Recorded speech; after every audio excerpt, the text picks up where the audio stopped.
Eu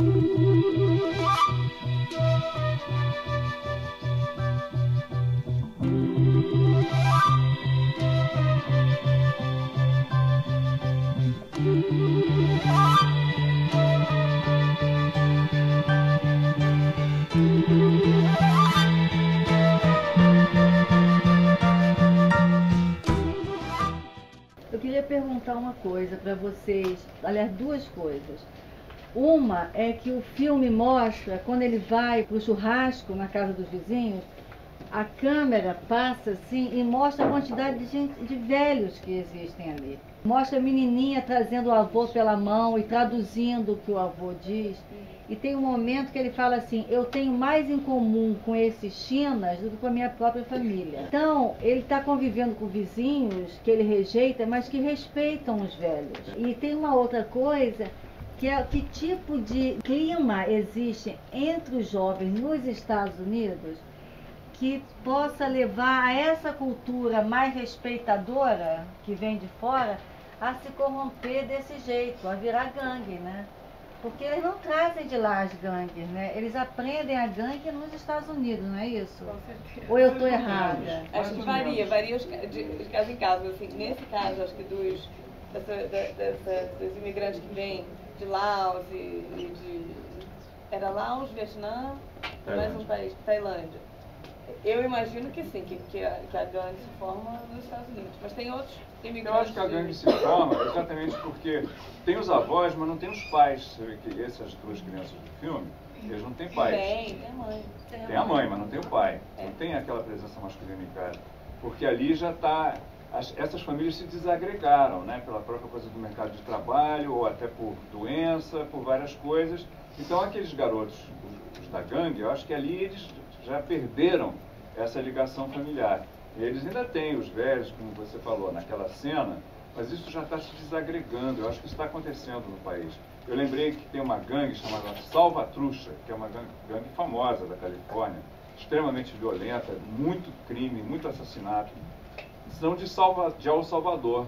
Eles trouxeram, e eles voltaram para El Salvador. O tráfico de drogas em El Salvador é feito pela mesma gangue que está na Califórnia. Então acaba que as duas pontas se juntam. Então você não pode dizer que é só por causa dos Estados Unidos. Não, porque eles caso vieram da guerra de El Salvador, que é uma guerra que os Estados Unidos fizeram em El Salvador. Mas que tinha gangues paramilitares, tem toda uma coisa de violência, que acho que as duas pontas acabam se juntando.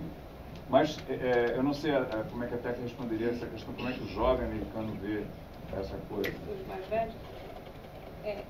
Eu acho que essas coisas assim, varia tanto que, inclusive no filme você vê, né, que tem os jovens daquela família que, por mais desagregada que seja, ou seja, sem o pai, não queriam se envolver com gangues e tinham outra perspectiva, né, quanto à família, e quanto aos mais velhos, e quanto a essa questão das gangues, e de querer um futuro, de querer trabalhar, que os outros da mesma, né, também eram longes. Então, assim, isso acontece, porque eu acho que os Estados Unidos tem essa... A gente morou, né, meu pai mora hoje em Nova York, eu morei muitos anos lá e também em Miami, mas essa cidade, Detroit, né, o meio oeste assim, dos Estados Unidos é bem diferente, eu acho.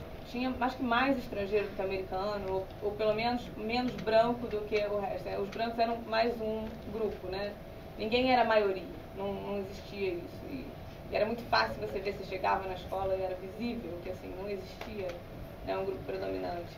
E essa pluralidade, né, que é muito comum, eu acho, em vários lugares dos Estados Unidos, permite isso, que as coisas realmente aconteçam e floresçam, e vai depender muito da estrutura de valores e da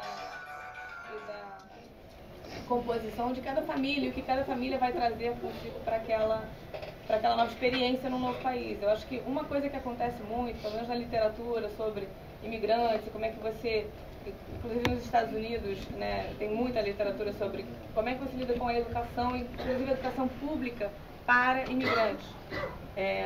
Porque é complicado, né? Eles vêm de outra cultura, os pais geralmente não falam o inglês, né, falam outra língua, e acabam dependendo muito dos filhos que crescem ali aprendendo inglês e são mais nativos do que eles. Então passam a ter mais poder às vezes, ou toma uma importância muito grande, assim, né, para os pais. Os pais dependem dos filhos para se comunicar com os outros, como aquele caso da menina que veio ser a interlocutora do avô.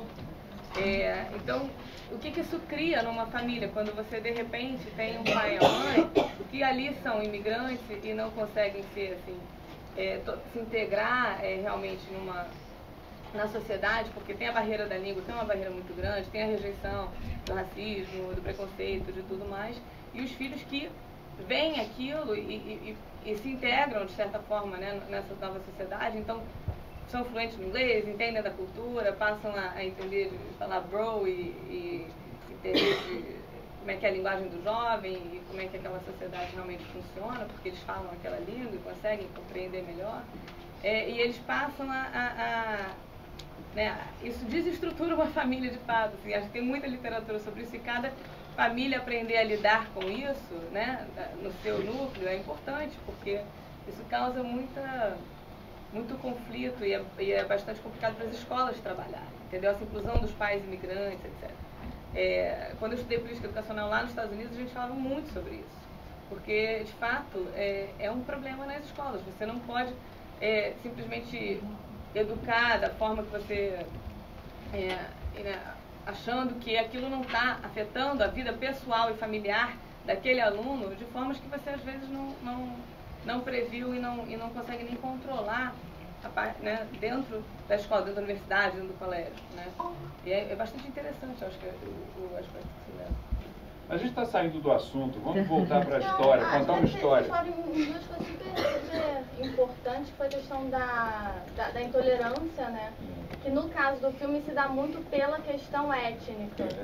E eu não sei se aqui no Brasil pega tanto a questão étnica, né? Mas com certeza tem intolerância, mas que tipo de intolerância vocês percebem mais o filme pegou uma intolerância específica. Eu já vi muita gente falando no Almanac sobre preconceito, escrevendo sobre isso nos blogs.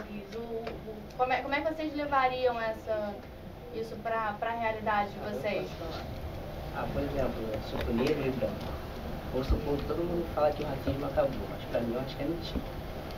Por exemplo, você chega em um lugar, você tem, tipo, o cara ali que é branco e tá normal, ninguém vai atrás dele, segurança. Quando é no escuro assim, todo mundo vai atrás dele. Pô, às vezes os seguranças acham própria cara.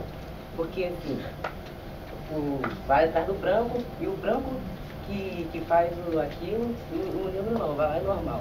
Assim, isso acontece muito aqui no Brasil, ainda mais aqui no Rio de Janeiro, Rio do Sudeste, acontece bastante. E é isso, acontece também o quê? Tipo, quando. Assim, até brincadeira lá onde eu moro, tem brincadeira, mas assim, toda brincadeira tem um pouco de verdade. Ah, porque você é Paraíba, isso, aquilo. Mas assim, isso também, às vezes, isso é tipo de preconceito. Aí eles perguntam assim, pô, você pode até me zoar, porque eu sou Paraíba, mas se você chegar lá na minha terra, eu vou te zoar porque você é carioca. E assim por diante, então é uma coisa assim. Sempre o outro não é igual a mim, né? Uma troca mútua de preconceito. Parece ser brincadeira, mas no fundo tem uma coisa preconceituosa. Isso que o Jorge falou das histórias, né? Porque eles já falaram de vários pontos de vista que o filme levanta, várias questões que o filme aborda. Que questões vocês poderiam levar depois, saindo daqui hoje? Que questões mexeram com vocês o bastante para vocês quererem escrever sobre, depois de ter visto esse filme? Ele mostrou que não é preciso usar violência para ter justiça. Foi um tipo de violência, mas foi uma violência que teve seu lado bem. Então, eu acho que ele quis demonstrar que nem tudo na vida é violência. Então, isso eu escreveria sobre isso. Eu achei muito legal.